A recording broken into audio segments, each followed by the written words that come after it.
दोस्तों नमस्कार। एक दौर था जब बीएसएनएल भारत की टेलीकॉम इंडस्ट्री का बेताज बादशाह था। गांव हो या शहर, लोग सिर्फ बीएसएनएल पर भरोसा करते थे। ये वो समय था जब न जियो था और न एयरटेल का जलवा था, न वोडाफोन का दबदबा। बीएसएनएल के पास इतनी ताकत थी कि 2005 में पूरी रिलायंस इंडस्ट्री का प्रॉफिट 7,500 करोड़ रुपए था, जबकि अकेले बीएसएनएल 10,000 करोड़ रुपए का प्रॉफिट कमा रही थी। सरकारी कंपनी होते हुए भी बीएसएनएल की रफ्तार प्राइवेट कंपनियों से कहीं आगे थी। मार्केट में उसकी हिस्सेदारी सबसे ज्यादा थी और हर साल उसका मुनाफा दोगुना हो रहा था। लेकिन फिर कुछ ऐसा हुआ जिसने बीएसएनएल को इंडियन टेलीकॉम इंडस्ट्री का सबसे बड़ा फेलियर बना दिया। जिस कंपनी के पास 30,000 करोड़ कैश रिजर्व था, वो कंपनी लगातार घाटे में जाने लगी। धीरे धीरे बीएसएनएल का पतन शुरू हुआ और 17 साल तक बीएसएनएल सिर्फ और सिर्फ नुकसान उठाती रही। एक समय ऐसा आया जब लोग ये मान चुके थे कि बीएसएनएल अब कभी वापसी नहीं कर पाएगी। लेकिन आज 17 साल बाद बीएसएनएल एक बार फिर मुनाफे में लौट आई है। सवाल ये है कि ऐसा क्या हुआ कि बीएसएनएल, जो कभी इंडस्ट्री की सबसे बड़ी ताकत थी, देखते ही देखते सबसे कमजोर बन गई।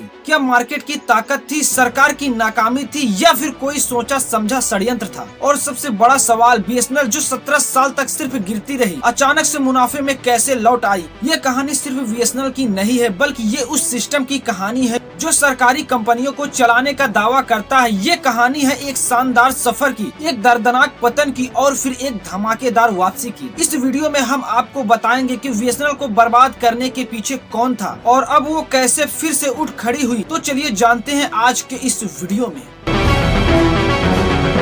2000 के दशक की शुरुआत में जब मोबाइल फोन धीरे धीरे आम लोगों तक पहुंचने लगे थे, तब इंडियन टेलीकॉम इंडस्ट्री का पूरा नक्शा कुछ और था। न जियो का नामो निशान था, न एयरटेल का इतना दबदबा, न वोडाफोन और आइडिया की बड़ी पहचान थी। पूरे देश में अगर किसी एक कंपनी का जलवा था तो वो थी बीएसएनएल। सरकारी कंपनी होते हुए भी बीएसएनएल ने वो कर दिखाया जो कोई प्राइवेट कंपनी नहीं कर पा रही थी। कम कीमत में कॉलिंग, शानदार नेटवर्क और गाँव गाँव तक पहुँच बीएसएनएल ने पूरे भारत को एक साथ जोड़ दिया था। बीएसएनएल की कामयाबी ऐसी थी कि 2002 में इसने 1444 करोड़ का प्रॉफिट कमाया। 2004 तक ये मुनाफा बढ़कर 5,972 करोड़ रुपए हो गया और 2005 में बीएसएनएल पूरे 10,183 करोड़ के प्रॉफिट में थी। सोचिए, उस वक्त रिलायंस इंडस्ट्री का कुल मुनाफा 7,500 करोड़ रुपए था, जबकि बीएसएनएल अकेली ही 10,000 करोड़ कमा रही थी। टेलीकॉम सेक्टर में बीएसएनएल और एयरटेल के पास बराबर 21% मार्केट शेयर था और वोडाफोन व आइडिया जैसी कंपनियों दूर दूर तक मुकाबले में नहीं थी। बीएसएनएल के पास इतना पैसा था कि महज 5 सालों में उसने 30,000 करोड़ कैश रिजर्व जमा कर लिया था। यानी कंपनी के पास इतना फंड था कि वो आने वाले कई सालों तक बाजार में राज कर सकती थी। लेकिन फिर कुछ ऐसा हुआ जिसने इस टेलीकॉम महारानी को घुटनों पर ला दिया। 2006 के बाद बीएसएनएल की रफ्तार धीमी पड़ने लगी। जो कंपनी हर साल मुनाफे के नए रिकॉर्ड बना रही थी, वो धीरे धीरे घाटे में जाने लगी और देखते ही देखते जिसने 5 साल में 10,000 करोड़ कमाए थे, वही कंपनी अगले कुछ सालों में 15,000 करोड़ के भारी नुकसान में पहुँच गयी और यहीं से शुरू हुआ बीएसएनएल के पतन का सिलसिला। सवाल ये है कि आखिर ऐसा क्या हुआ कि बीएसएनएल अचानक ढहने लगी?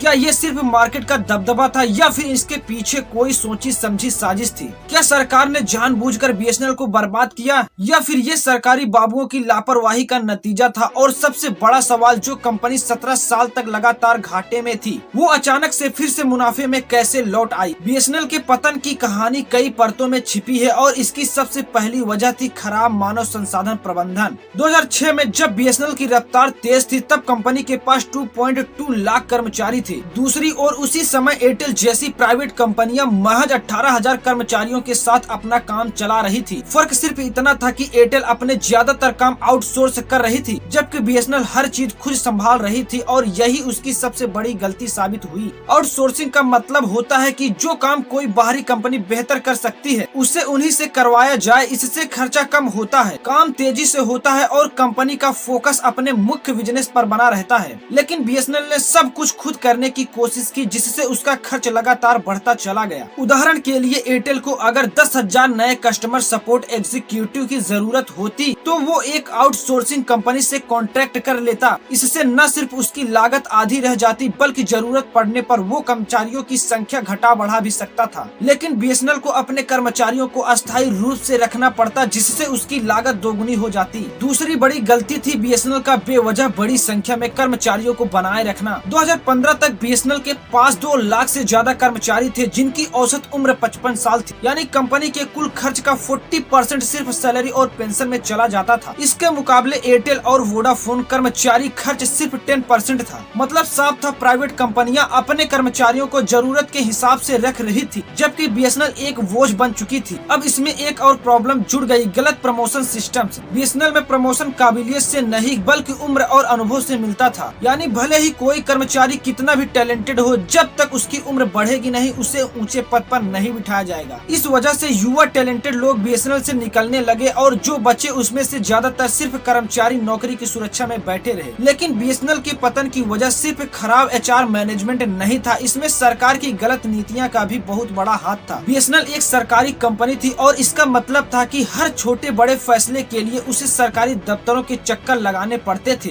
किसी भी नए प्रोजेक्ट के लिए मंजूरी लेनी होती थी, एक साधारण टेंडर पास होने में महीनों लग जाते थे। और जब तक कोई टेक्नोलॉजी को अपग्रेड किया जाता, प्राइवेट कंपनियां बाजार पर कब्जा कर चुकी होती। सरकार की एक और बड़ी गलती थी गलत फ्रीक्वेंसी बैंड्स का चुनाव, जो या तो कमर्शियली फायदे की नहीं थी या फिर आउटडेटेड थी। जब प्राइवेट कंपनियां 4G की स्पीड से दौड़ रही थी, बीएसएनएल के हाथ में पुराने नेटवर्क ही रह गए।